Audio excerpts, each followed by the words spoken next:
Ito ang bagong Honda XRM 125 motard. Mas lalong pinaganda ang kanyang forma. At magpahanggang sa ngayon, marami pa rin talaga ang gustong bumili ng motor na ito dahil kilalang matibay, matipid sa gasolina at maganda ang performance ng motor na ito. Kaya naman sa video na ito, aalamin natin kung magkano na lang ba ang kanyang presyo, kung magkano ang down payment at kung magkano ang magiging monthly installment kapag kinuha mo ito ng hulugan.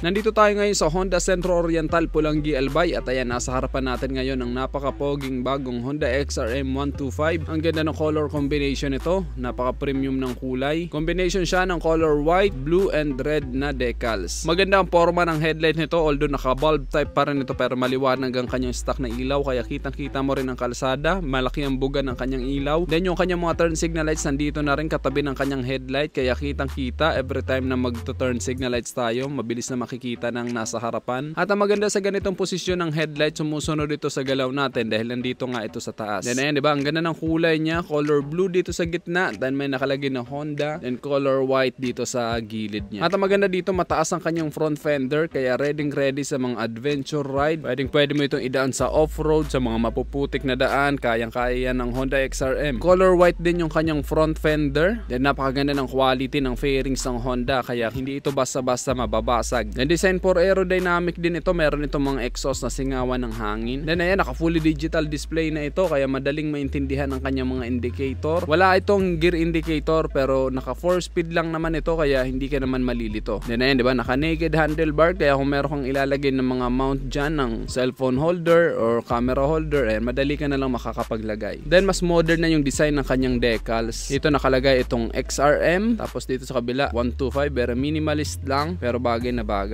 Malapad din ang upuan nito kaya relax na relax ka sa mahabang biyahe. Din naka-upright seating position ito kaya hindi masakit sa likod. Mababa lang din ang seat height nito dahil 774mm lang kaya perfect sa mga average height ng mga Filipino rider. Then sa ilalim nito meron pa itong storage kaya meron kang paglalagyan. Ang tangke nito nandito na rin sa ilalim ng kanyang upuan. Ang fuel capacity nito ay 3.9 liters. At kahit maliit ang kanyang tangke, napakatipid dito sa gasolina dahil ito ay fuel injected na or program fuel injected. Na ayon sa Honda, kumukonsumo lang ito ng 66.6 km per liter. Grabe, diba? Sobrang tipid nito sa gasolina kaya perfect na perfect gamitin pang hanap buhay, pang araw-araw o pang long ride. Hindi sasakit ang bulsa mo sa napakamahal na gasolina ngayon dahil matagal bago maubusan ng gasolina. Anyway, pagdating sa gulong nito, of course ito ay naka-tube type pero pwede mo naman itong i-convert sa naka-tubeless. Papalitan mo lang ito ng mugs. Ang sukat ng kanyang gulong dito sa harapan ay 70/90/17. Sa likod naman ay 80/90/17. Yan, very lightweight lang din ang motor na to. Ito ay 106 kilos lang kaya hindi ka mahihirapang maniobra ang motor na to. At ang maganda sa kanya, mataas ang kanyang ground clearance, 144mm kaya hindi ito basta-basta sasayad sa mga matataas na humps o kung mapadaan ka man sa mga lubak-lubak na kalsada, sa maraming bato-bato, safe na safe ang makina mo dito dahil mataas ang kanyang ground clearance. Then meron pang dagdag protection yung kanyang makina dahil meron ito ditong engine guard kaya hindi tatamaan ng mga debris o mga bato-bato ang makina mo. Pagdating naman sa suspension, naka-telescopic fork sa harapan. Sa likod naman ay naka-dual shock. Then ang ganda ng kanyang spring dito sa likod, color red, bumagay sa kanyang forma. Then pagdating sa braking system, pareho na itong naka-disc brake kaya malakas ang kanyang stopping power. Naka-disc brake dito sa harapan, naka-disc brake sa likuran. Then para sa mga beginner, perfect na perfect din to sa mga hindi marunong mag-clutch dahil walang clutch ang Honda XRM 125. Cambio lang, then piga sa silinyador, aandar ka na. Ulitin ko lang, naka 4-speed lang itong Honda XRM 125 motard. Pagdating naman sa makina nito, ito ay 125cc, air-cooled, 4-stroke, single overhead cam. Ang compression ratio ay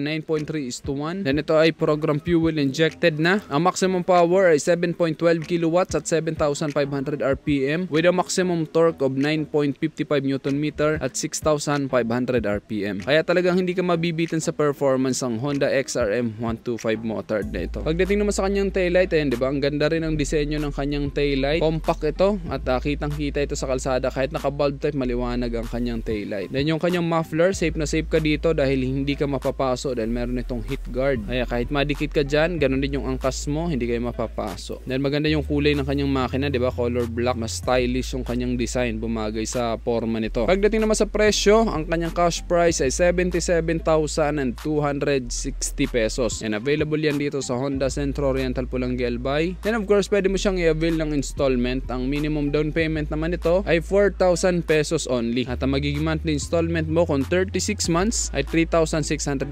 pesos. Then ayan, ito ang Honda XRM 125 Motard. Sa mga naghahanap nito, visit na lang kayo dito sa shop nila, dito sa Motor Trade, Honda Centro Oriental Pulangi Albay. At para sa akin, masasabi kong sulit na sulit pa rin ang pera mo dito sa motor na ito dahil unang-una, matipid sa gasolina. Ang kailangan talaga natin sa motor sa panahon ngayon, matipid sa gasolina dahil napakamahal ng gasolina. Lalong-lalo na kung gagamitin mo sa hanap buhay mo, kung sa negosyo o kung pangpasok sa trabaho, malaking bagay talaga na matipid sa gasolina ang motor natin para hindi na rin makakabawa sa iisipin nating gastos. Then ang Honda XRM 125 ay mura lang din naman ang mga piyesa nito kaya hindi rin masakit sa bulsa kung kakailanganin mo siyang ipa-maintenance. Madali lang siyang i-maintain. Basta alaga lang din sa change oil, gear oil para hindi magkaroon ng problema na magkaroon ng malaking gastos. Then maganda nga sa motor na to, pwede siya sa on-road, pwede sa off-road. Kaya kung ikaw ay nakatira sa probinsya o sa mga lugar na hindi pa ganong kaganda ang daan o hindi pa masyadong sementado, yun, okay na okay din ang motor na to, kayang-kaya niyang daanan yung mga yan. Then pagdating sa forma, maganda ang forma ng Honda XRM 125 Motard. Kahit ako nung wala pa akong motor, Honda XRM 125 Motard talaga ang gusto kong mabili noong unang labas pa lang ito. Dahil puging-pugi ako, lalong-lalo na nung nandun ako sa Samar. Dahil ito ang usong-usong motor doon sa lugar namin. Kaya masasabi ko, sulit na sulit ang pera mo dito sa Honda XRM 125 Motard. Wala kang pagsisisihan dahil mura, matipid sa gasolina at maganda ang forma. Ikaw, anong masasabi mo dito sa Honda XRM 125 Motard? Isa ka rin ba sa nagbabalak bumili ng motor na to? I-comment mo naman sa baba ang iyong opinion. At kung nagustuhan mo naman ang video to, just hit like. Kung bago ka lang sa aking YouTube channel, huwag kalimutan mag-subscribe. Click mo na rin ang notification bell para sa mga susunod kong video ay updated ka palagi. Ngayon lang guys, hanggang sa muli. Ako sa Rosgo TV. Ride safe always and God bless.